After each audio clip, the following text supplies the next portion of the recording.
SigTalks, episode 015, The Big Mysterious Word, Kids and Chiropractic. Hello, and welcome to SigTalks with your host, Dr. Carrie Sigafoose, your home for the chiropractic philosophy, where we discuss the teachings of Dr. James Sigafoose, from his writings to his talks and his many audio presentations. Hello. The following story has been part of my family for over 40 years, and it has taken many forms over those years. First, it was a story on a piece of paper given to my father, Dr. James Sigafoose. He then turned it into a simple children's magazine-style booklet that he would hand out in the office and at spinal screenings along with my mother, Patsy. Years later, my sister, Dr. Selina Sigafoose-Jackson, turned it into a video story. And finally today, it has been turned into our second Chirotoon, the first being Billy the Life Cell. So today on SigTalks, sit back and enjoy a little bit of chiropractic history, told in a manner for the most important patient in your office, the children.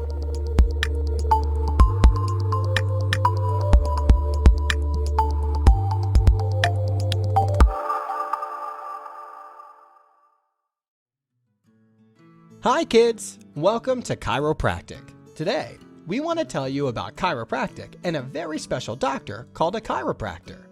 Now, what a chiropractor does is they work with your spine. Do you know where your spine is? Go ahead and feel in the middle of your back. Feel all those little bumps that go up and down on your back? That's your spine. And your spine's made of very hard bone because it hides something special called your spinal cord. Now, your spinal cord goes from all the way up in your brain. That's inside of the hard skull and goes down the middle of your spine to your tailbone through that hard bone. Now, coming off of your spinal cord are little branches that we call nerves, and they come out of little holes in your spine, formed out of that hard bone. And sometimes when you're playing and you're hopping and skipping and you fall down or fall off your bike or someone bumps you hard, those bones move out of place. Now, when they move out of place, they pinch off those nerves and make them tight, and they get sick and sad. And that makes you feel sick and sad because those nerves go all over your body. They go to your muscles and they go to your heart and your lungs. And if they're not working properly, then you won't work right. And that's not what we want. So when a chiropractor works with you, they use their hands. They do this so they can move that bone back into place so that the nerve can flow nice and free and healthy with lots of energy, so that you'll be healthy and have lots of energy. A chiropractor won't give you any shots or drugs, and they won't put anything on you, and they won't cut anything out of you. They just use their hands to move those bones so that you stay healthy and happy. The doctor of chiropractic works with you from the time you are born and for the rest of your life. They can work with your mommy and daddy, your brothers and sisters, and grandma and grandpa too. So everybody stays healthy and happy because his or her spine will be healthy and happy. That's what we want to do for you. So today, we want to tell you a story about two spines. So just sit right back and enjoy the show. In a small town in America, there lived two spines, one named Happy Spine and one named Sad Spine. Happy Spine had a happy, playful master, while Sad Spine had an unhappy, sickly, sad master. Now, the Happy Spine's master often visited the Sick Spine's master, so the two became very good friends. Both Happy Spine and Sad Spine were made up of the same number of bones, which looked very much alike, yet each one was just a little different. Happy Spine had all of his bones sitting on top of each other in a very nice manner and was very proud of it, while Sad Spine had some of his bones sitting nice and straight, while others were lopsided and crooked, especially the very top bones. But Sad Spine never paid any attention to it. In fact, I doubt if he was even aware of his appearance. Well, one day, for some reason or other, Sad Spine asked Happy Spine why his master always felt so good and could play outside with the other children, and his master couldn't. This remark rather surprised Happy Spine, and then he smiled a little and said, "It was because of a big mysterious word." That night, Sad Spine went home and looked in his mirror for a long time. And after what seemed like hours, he noticed his appearance was different than Happy Spine, and thought, could the big mysterious word have something to do with the lopsided bones in his spine? The next day, Sad Spine was eager to tell Happy Spine of his discovery and felt sure the big mysterious word had something to do with his lopsided bones. Yes, Happy Spine agreed. He was definitely on the right track and suggested Sad Spine think about it a little more and study his master a little more also. That night, Sad Spine again thought and thought and thought and thought. Then lo and behold, Sad Spine discovered a long, whitish round cord that to him looked like taffy running down the center of his bones, and branching from it were many strings that ran throughout his master's body. Sad Spine had heard that these strings were called nerves. They went to his master's arms, legs, heart, stomach, and simply all over. There were so many. It looked very complicated and confusing to little Sad Spine. What really caught his eye was the way the top bone looked. It was squeezing and pinching the taffy-like cord and the branching strings, causing them to look limp and tired. Now he was really excited, as he was sure that the top bone was why his master didn't feel good. What was the key to the big mysterious word? The next day, Happy Spine sat patiently listening to Sad Spine bubble over with excitement as he told about his discovery. Yes, Happy Spine felt, the time had come. Now he could tell his curious little friend what the big mysterious word was. And the word was subluxation. My goodness, that sounded like a terribly big word to Sad Spine, and he wondered if he could even pronounce it. And sure enough, he could, quite easily too. Subluxation. Now it was clear to Sad Spine why his master felt bad and sick. That crooked top bone was squeezing and pinching the taffy-like cord and the branching strings, called nerves, causing his master to have a subluxation. Happy Spine proceeded to tell Sad Spine that a very special doctor could put the crooked top bone and other crooked bones back into place. Then his master would feel good because his subluxation would be gone. That doctor is a chiropractor.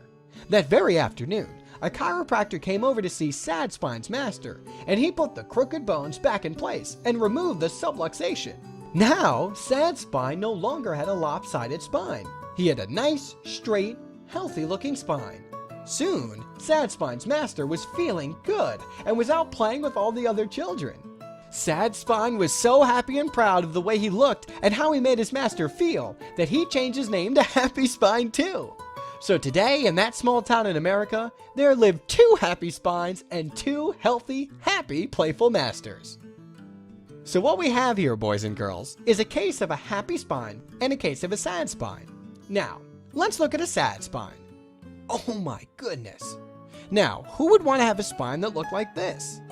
This spine is weak, and it's out of shape, and it's causing its master to be unhealthy and unhappy. And do you know how this spine got like this? It was because it had a subluxation. And do you remember what a subluxation is now? It's a bone that has moved out of its proper position, and this causes the spine to become unbalanced and the nervous system can't work properly. And therefore, you're unhealthy. So what a chiropractor does is they locate those subluxations, and when they find them, they adjust them back into their normal position.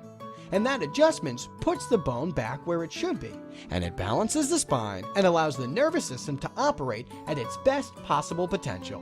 And that makes you healthy and happy. So, let me show you what a healthy spine looks like. Now, this is a healthy spine. Wow! Would you look at this spine? It's strong, standing upright, and all its bones are in their normal positions. And as a result, the master is strong and healthy and happy. Can you imagine what you could do with a spine like this? Well, the possibilities are endless. You'll do better in school, you'll do better in sports, and you'll be happy and you'll be healthy. So I guess now you'll realize the importance of the nervous system. This is some serious stuff. So if you are ever not feeling well, you should tell your mom and dad to bring you to the chiropractor because they'll find the subluxation. They'll adjust it and allow the nervous system to keep the body healthy, naturally. And if you're feeling healthy, you still need to see your chiropractor on a regular basis so they can check your spine and see if it's developing normally or if there are any subluxations that may cause a problem down the road. Isn't that right? That's right. And you can check to see if your friends have any subluxations too. They might have a high ear on one side or a high shoulder, or maybe even one leg might be shorter than the other. But remember, this is your body's way of telling your chiropractor if you have any subluxations, because they are the only ones who can fix your subluxations. So, until next time, be happy and healthy. Oh yeah, have mommy and daddy make an appointment for you with their chiropractor today. One of the most important patients you will ever see is a child. Chiropractic and children go hand in hand, and babies can be checked by chiropractors very soon after birth, and special techniques have been developed to carefully correct any subluxated areas. When we appreciate how the nervous system may be hindered and impaired, it makes sense why more parents are having their child's spine and nervous system assessed. There are many reasons a child should go to the chiropractor, but I've put together a top 10 list, if you will, that you can also find on our blog at sigafoose.com/blog, along with the transcripts of today's episode. There are 10 reasons patients normally take their children to see a chiropractor. Number 1, to encourage good neuroplasticity, brain and nerve development. 2, to support first-class nerve communication through the body to promote health and well-being. 3, to help strengthen their child's immunity, encouraging fewer colds, earaches, and general illness. 4, to help resolve breastfeeding issues and colic. 5, to reduce the detrimental impact our modern world has on our children's health. 6, to encourage children to thrive by supporting digestive strength. 7, to diminish nerve interference, which may impact their child's capacity to learn and concentrate. 8, to promote body balance, helping to resolve poor posture, asthma, allergies, and bedwetting. 9, to help kids stay fun and lighthearted. And 10, to help kids stay in tip-top shape. It is important to remember that a child's health is their greatest asset. And yes, while more research into the benefits of chiropractic for babies and children is needed, chiropractic for little people has been shown to be gentle, safe, and effective. While chiropractic may be able to help with a number of health issues, chiropractic is not a band-aid cure for any health challenge. Our focus is not on treating or curing ailments. Our focus is on ensuring the nervous system has every opportunity to communicate clearly and work effectively. This enables our bodies to recreate order and coordinate healing and better function. Well, I hope you enjoyed today's episode of SigTalks. And if you are interested in having a copy of The Big Mysterious Word for your office, or to take out with you when you do spinal screenings, or to post on your website, it will be available very, very soon at our website storefront at sigafoose.com. So until next week, keep sharing chiropractic. Thank you for joining us today. If you're interested in more of Dr. Sigafoose's material, head on over for your daily dose of chiropractic philosophy to www.sigafoose.com and register for our free newsletter and to find today's audio clip of Dr. Sigafoose in its entirety. Remember to give, love, do, and serve.